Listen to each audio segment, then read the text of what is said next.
Vers la fin des années 1840, des colons originaires des paroisses environnantes s'installent sur ce territoire boisé et rocailleux du comté de Bellechasse, au contrefort des Appalaches. Les débuts sont difficiles pour ce village naissant de 5 ou 6 maisons et ses 80 familles dispersées sur les lots à bois et les quelques terres à peine défrichées.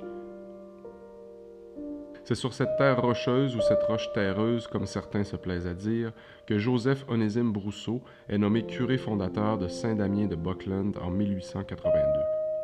On lui aurait même dit à l'époque « Vous auriez une paroisse de première classe si vous aviez de la terre dans votre paroisse. » 10 ans plus tard, en 1892, face aux besoins grandissants de ses paroissiens, le père Brousseau recrute Virginie Fournier, qui prendra le nom de Mère Saint-Bernard, pour fonder la congrégation des Sœurs de Notre-Dame du Perpétuel Secours. C'est sur ce sol caillouteux et granitique, près de la rivière Aubiot, que les premiers bâtiments se construisent, une chapelle et un couvent-hôpital. À Saint-Damien, des moulins apparaissent le long des rivières et l'industrie forestière se développe.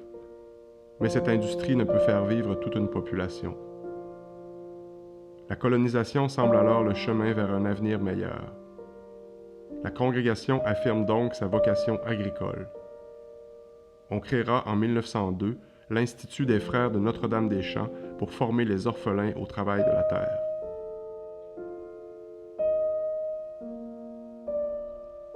À l'automne 1893, le cardinal Taschereau avait décidé de dissoudre la communauté en raison des risques d'incendie.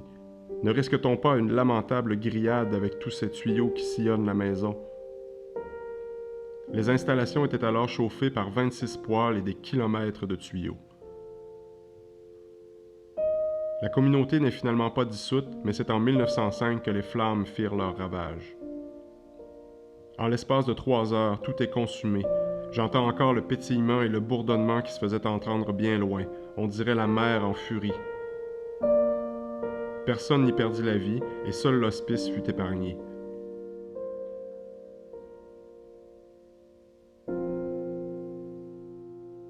En 1906, on débute la construction de 5 bâtiments, dont l'actuelle maison mère, l'orphelinat Saint-Joseph, la chapelle Notre-Dame-des-Montagnes.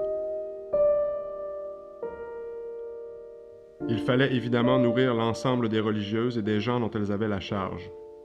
La congrégation développe une certaine autarcie pour subvenir à ses besoins. On produit, en plus des denrées alimentaires, du lin et de la laine pour les vêtements et du savon. Dans la boulangerie artisanale, en fonction de 1916 à 1996, le four pouvait contenir jusqu'à 150 pains.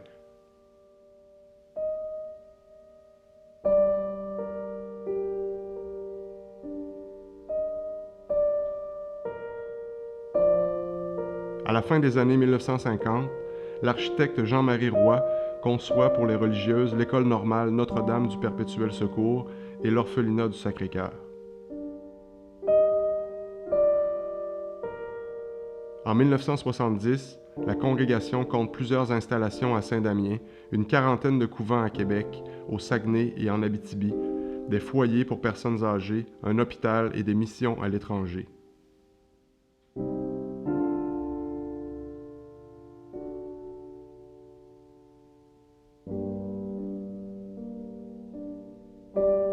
À l'aube du 20e siècle, le père Brousseau aurait posé cette question.